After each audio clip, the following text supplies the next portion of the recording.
को ज़रूर सुनिएगा कि शैतान से किस तरह से बचा जा सकता है और कौन कौन से राह से शैतान हमला कर देता है। बंदे पर लाजिम है कि अपने दिल में आने वाले हर ख्याल पर गौर करे ताकि वो जान सके ये फरिश्ते की तरफ से है या शैतान की तरफ से, और उस पर लाजिम की बसीरत की निगाह से उसमें गहरी नज़र करे। हज़रत सैयदना अब्दुल्लाह बिन मसूद रज़ी अल्लाह तआला अन्हु बयान करते हैं कि एक दिन हुज़ूर सल्लल्लाहु अलैहि वसल्लम ने हमें समझाने के लिए एक लकीर खींची और इरशाद फरमाया कि ये अल्लाह अज़्ज़ व जल का रास्ता है।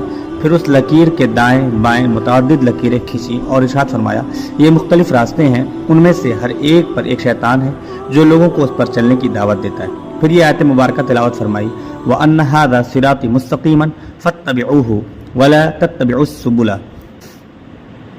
और ये कि ये है मेरा सीधा रास्ता तो उस पर चलो और राहें न चलो।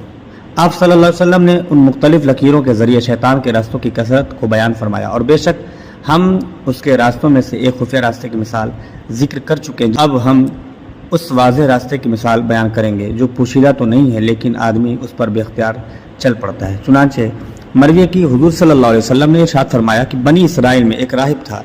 उसके ज़माने में शैतान ने खूबसूरत लड़की के पास जाकर उसे दबोचा जिसके सबब वो बीमार हो गई। फिर उसके घर वालों के दिल में ये बात डाली कि उसका इलाज राहिब के पास है। चुनांचे वो लड़की को उसके पास लाए। जब तो राहिब ने बगैर से इलाज उसे अपने पास रखने से इनकार कर दिया, मगर लड़की घर वाले इसरार करते रहे हत्ता कि वो मान गया। जब लड़की राहिब के पास इलाज के लिए मौजूद थी तो शैतान उसके पास आया और उसके दिल में लड़की के साथ बदकारी करने का वसवसा डाला और उस नाजिबा हरकत पर उकसाता रहा, यहाँ तक कि राहिब ने उस लड़की के साथ मुंह काला कर लिया और लड़की हामिला हो गई। फिर शैतान ने उसके दिल में वसवसा डाला कि उसके घर वाले आएंगे और तू बदनाम और रुसवा हो जाएगा, लिहाजा उसे कत्ल कर दे।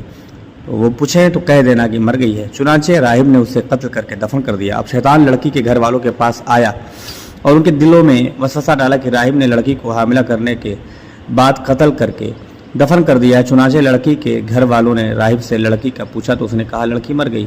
लड़की के घर वालों ने उसे कत्ल करने के लिए पकड़ा तो शैतान उसके पास आया और कहने लगा मैंने ही लड़की को दबोचा यानी बीमार किया था और मैंने ही उसके घर वालों के दिल में ये बात डाली है। अब अगर तूने मेरी बात मान ली तो निजात पा जाएगा और मैं तुझे उन लोगों से छुटकारा दिला दूंगा। राहिब ने पूछा किस तरह छुटकारा मिल सकता है। शैतान ने कहा मुझे तू सजदे कर ले, मुझे 2 सजदे कर।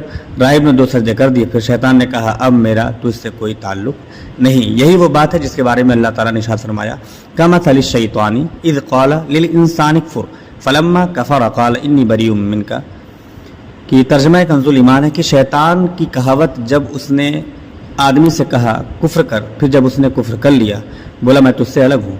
अब तुम खुद ही गौर करो कि शैतान ने किस तरह अपने हेलों के ज़रिए राहिब से कबीरा गुनाह करवाए और ये तमाम गुनाह यानी ज़िना, कत्ल और गैरुल्लाह को सजदा शैतान की बात मानकर लड़की का इलाज करने के सबब सादिर हुए। हालांकि इलाज के लिए रखना बज़ाहिर एक मामूली बात है।